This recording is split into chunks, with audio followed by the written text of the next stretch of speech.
Capítulo 3. Se estiver errado, admita o erro. A 1 minuto da minha casa, existia uma floresta de mata virgem onde arbustos de amoras silvestres ficavam cobertos de branco na primavera. Os esquilos faziam ninhos e cuidavam dos filhotes e o capim crescia até ficar da altura de um cavalo. Esse bosque intocado se chamava Forest Park, um lugar que provavelmente não havia mudado muito desde a época em que o Colombo descobriu a América. Eu costumava caminhar por ali com Rex, meu pequeno bulldog de Boston. Era um cachorro simpático e manso, e como raramente encontrávamos alguém, eu deixava Rex solto, sem guia nem focinheira. Um dia encontramos um guarda da polícia montada no parque e ele estava louco para demonstrar autoridade. "Por que seu cachorro está solto aqui no parque, sem guia nem focinheira?" recriminou-me. "Não sabe que é contra a lei?" "Sim, eu sei", respondi baixinho, "mas não pensei que teria problemas por aqui." "Pois é, não pensou. O problema é que a lei não liga para o que você acha. Esse cachorro podia matar um esquilo ou morder uma criança. Vou deixar passar dessa vez, mas se eu voltar a pegar este cachorro por aqui sem focinheira e sem guia, vai ter que se explicar para o juiz." Humildemente, prometi obedecer. E obedeci algumas vezes. Mas Rex não gostava da focinheira, nem eu. Por isso, decidimos arriscar. Durante um tempo não houve problema. Até que certa tarde aconteceu. Rex e eu estávamos correndo para o alto de uma colina e de repente, para meu desespero, vi o mesmo guarda montado num cavalo. Rex estava na frente, correndo bem na direção dele. Eu sabia que estava em apuros, por isso nem o esperei se pronunciar, fui logo falando. "O senhor me pegou em flagrante. Sou culpado. Não tenho desculpas. O senhor me avisou na semana passada que se voltasse aqui com meu cachorro sem focinheira, eu seria multado." "Pois é", interrompeu o guarda em tom tranquilo. "Sei que é tentador deixar um cachorrinho desses correr ao ar livre quando não há ninguém por perto. Com certeza é tentador, mas eu infringi a lei." "Bom, um cachorrinho desses não vai machucar ninguém", ponderou ele. "Não, mas pode matar esquilos." "Acho que está levando isso muito a sério. Vamos fazer o seguinte: deixe o cachorro correr até o outro lado da colina, onde não consigo vê-lo, e depois esquecemos o assunto." Aquele guarda era um ser humano que só queria se sentir importante. Por isso, quando eu mesmo comecei a me recriminar, a única forma que ele tinha de alimentar sua autoestima era assumindo uma postura magnânima e demonstrando piedade.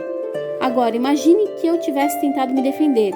Pois é, já tentou argumentar com um policial? Em vez de enfrentá-lo, admiti que ele estava completamente certo e que eu estava absolutamente errado. E admiti rápido, sem dar margem para dúvida. O caso terminou de um jeito divertido, eu tomando o lado dele e ele tomando o meu lado. Nem o Lord Chesterfield teria sido mais gentil do que aquele guarda, que apenas umas semanas antes me ameaçara com as penas da lei. Se sabemos que vamos ser repreendidos, não é melhor passar à frente do outro e nós mesmos nos darmos a bronca? Não é bem mais fácil fazer uma autocrítica do que suportar a condenação alheia?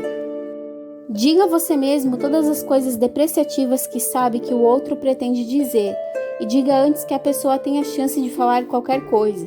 Se você agir assim 100 vezes, em 99 delas, a outra pessoa agirá de maneira generosa, tolerante, e seus erros serão minimizados, da mesma forma que o guarda fez comigo. O ilustrador Ferdinand A. Warren usou essa técnica para conquistar a boa vontade de um petulante e raivoso comprador de arte. Ele contou sua história diante de uma turma do curso. Ao fazer desenhos para publicidade e para publicações, é importante ser bem preciso e exato. Alguns editores de arte exigem que suas encomendas sejam executadas de imediato. Nesses casos, erros podem acontecer. Conheço um diretor de arte que sempre fica feliz ao encontrar algum errinho. Costumo sair da sala dele aborrecido, não por causa da crítica, mas por causa da forma como ele me ataca. Recentemente entreguei um trabalho urgente para esse editor e logo em seguida ele me telefonou pedindo que eu me dirigisse à sua sala imediatamente. Disse que havia algo errado. Quando cheguei, descobri que era exatamente o que eu temia. Warren fez uma pausa. Ele estava hostil, satisfeito por ter a chance de me criticar. Furioso, perguntou por que eu havia feito isso e aquilo. Foi minha oportunidade de aplicar a autocrítica que vinha estudando. Respondi: Senhor Fulano, se o que está dizendo é verdade, cometi um erro e não existe nenhuma desculpa para ele. Tenho feito desenhos para o Senhor há tempo suficiente para saber que deveria ter mais cuidado. Estou envergonhado. Imediatamente ele começou a me defender. Sim, tem razão, mas no fim das contas não é um erro muito sério. É apenas... Eu o interrompi. Qualquer erro pode causar um grande prejuízo e todos são irritantes. Ele tentou me interromper, mas não permiti. Warren sorriu. Comecei a me divertir. Pela primeira vez na vida eu estava me criticando e adorando. Eu deveria ter sido mais cuidadoso, continuei. O Senhor sempre me oferece trabalhos e merece que eu dê o melhor de mim. Por isso vou refazer o desenho todo. Não, nem me passou pela cabeça fazê-lo ter esse trabalho, retrucou ele. Em seguida, elogiou meu desenho, explicou que queria apenas uma pequena mudança e disse que meu erro era mínimo e não havia causado nenhum prejuízo financeiro à empresa. Por fim, disse que era um mero detalhe e que eu não precisava me preocupar. Meu empenho em fazer uma autocrítica acabou com a disposição belicosa do homem. Ele me convidou para almoçar e antes de nos despedirmos, me entregou um cheque e fez uma nova encomenda. De certa forma, você se sente satisfeito quando tem a coragem de assumir os próprios erros. Essa atitude não só alivia o ar de culpa e elimina a postura defensiva, como também ajuda a resolver o problema gerado pelo erro. Bruce Harvey, de Albuquerque, Novo México, se enganara ao autorizar o pagamento do salário integral de um funcionário que estava de licença médica. Quando descobriu o equívoco, comunicou ao funcionário e explicou que, para corrigi-lo, precisaria subtrair do próximo contra-cheque a quantia recebida indevidamente. O homem perguntou se poderia devolver o dinheiro em parcelas mensais, pois a cobrança total lhe causaria um sério problema financeiro. Harvey explicou que precisaria obter a aprovação do supervisor. Ele relatou a história. Eu sabia que meu supervisor iria explodir quando soubesse. Enquanto tentava decidir o melhor modo de lidar com a situação, percebi que era o responsável por toda a confusão e teria que admitir isso para meu chefe. Entrei na sala dele e disse que tinha cometido um erro. Em seguida, informei todos os fatos. Ele explodiu dizendo que era culpa do RH. Repeti que a culpa era minha. Ele explodiu de novo reclamando do descuido da contabilidade. Expliquei novamente que era culpa minha. Ele reclamou de outras 2 pessoas. Todas as vezes que reiterei que a responsabilidade era minha. Por fim, ele me olhou e disse: Tudo bem, é culpa sua. Agora resolvo o problema. O erro foi corrigido e ficou tudo bem. Eu me senti ótimo porque consegui lidar com uma situação tensa e tive a coragem de não procurar desculpas. Desde então, meu chefe demonstra mais respeito por mim. Qualquer pessoa pode tentar justificar seus erros, e a maioria delas faz justamente isso. Mas admitir os próprios erros faz com que o indivíduo se destaque em meio à multidão e proporciona a ele uma sensação de grandeza e exultação. Admitir um erro nunca é fácil, mas é ainda mais difícil quando temos que enfrentar as pessoas mais importantes para nós, as que amamos. A incapacidade de admitir erros destruiu casamentos e desfez laços familiares desde a época dos faraós. Superar o orgulho é uma luta que a maioria já travou.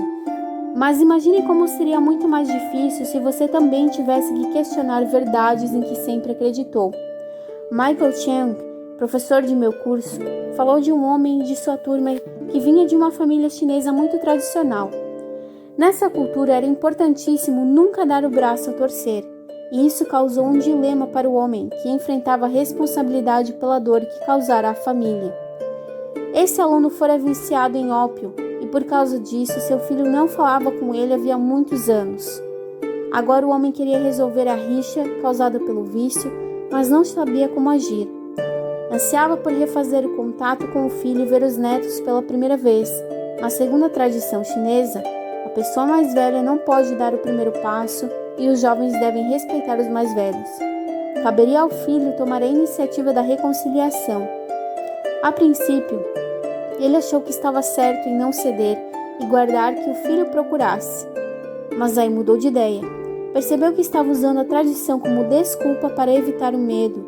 Como disse aos colegas, ponderei bastante sobre o problema, mas aprendi que se você estiver errado, Admita depressa e de maneira enfática. É tarde demais para eu admitir meu erro depressa, mas posso admiti-lo de maneira enfática. Fiz mal ao meu filho. Ele estava certo em não querer me ver e me expulsar de sua vida. Talvez eu perca o prestígio ao pedir perdão a uma pessoa mais nova, mas a culpa é minha e é minha responsabilidade assumir isso.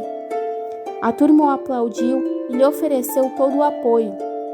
Na aula seguinte, ele contou que tinha ido à casa do filho com medo de que o rapaz não aceitasse suas desculpas depois de tanto tempo.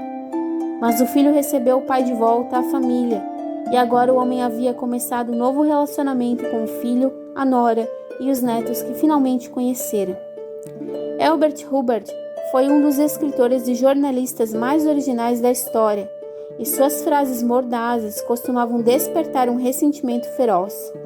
Mas Hubbard tinha a rara habilidade de lidar com as pessoas e com frequência transformava os inimigos em amigos. Por exemplo, quando o leitor irritado escrevia uma carta para dizer que não concordava com o artigo tal e o ofendia, ele costumava responder assim: pensando bem, não concordo inteiramente com o que escrevi. Nem tudo o que escrevi ontem me agrada hoje. Fico feliz em saber que o senhor pensou sobre o assunto. Da próxima vez que estiver pelas redondezas, venha nos fazer uma visita e, conversando, resolveremos esse assunto de uma vez por todas. Aqui vai um aperto de mão, apesar da distância que nos separa. Cordialmente, Elbert Hubbard. O que dizer a alguém que o trata dessa forma? Quando você estiver com razão, tente conquistar as pessoas com um pouco de tato e delicadeza. E quando estiver errado, o que, para ser sincero, acontece com uma frequência surpreendente, admita o erro rápido e com entusiasmo, não só porque essa técnica produz excelentes resultados, mas porque, acredite, nessas circunstâncias é bem mais divertido admitir a culpa do que tentar se defender. Lembre-se do antigo provérbio: brigando você nunca obtém bastante, mas cedendo você conquista bem mais do que espera. Princípio 3. Se estiver errado, admita depressa e de maneira enfática.